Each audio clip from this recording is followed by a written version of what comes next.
بسم الله الرحمن الرحيم عم يتساءلون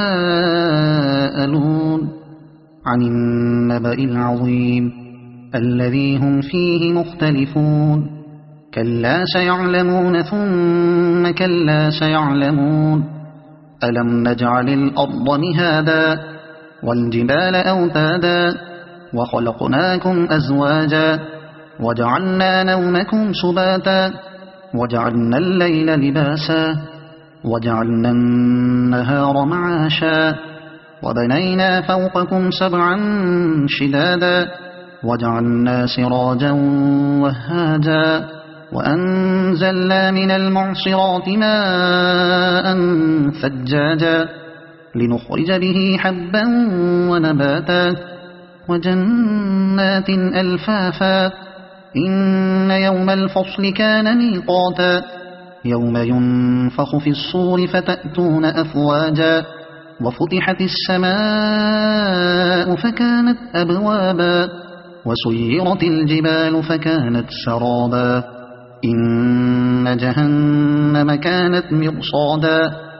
للطاغين مآبا لابثين فيها أحقابا لا يذوقون فيها بردا ولا شرابا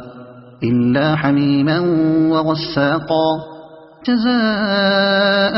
وفاقا إنهم كانوا لا يرجون حسابا وكذبوا بآياتنا كذابا وكل شيء أحصيناه كتابا فذوقوا فلن نزيدكم إلا عذابا إن للمتقين مفازا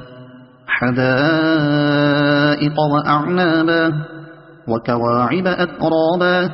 وكأسا دهاقا لا يسمعون فيها لغوا ولا كذابا جزاء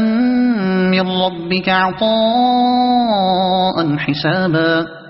رب السماوات والأرض وما بينهما الرحمن لا يملكون منه خطابا يوم يقوم الروح والملائكة صفا لا يتكلمون إلا من أذن له الرحمن وقال صوابا ذلك اليوم الحق فمن شاء اتخذ إلى ربه مآبا إنا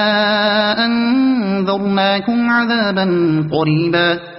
يوم ينظر المرء ما قدمت يداه ويقول الكافر يا ليتني كنت ترابا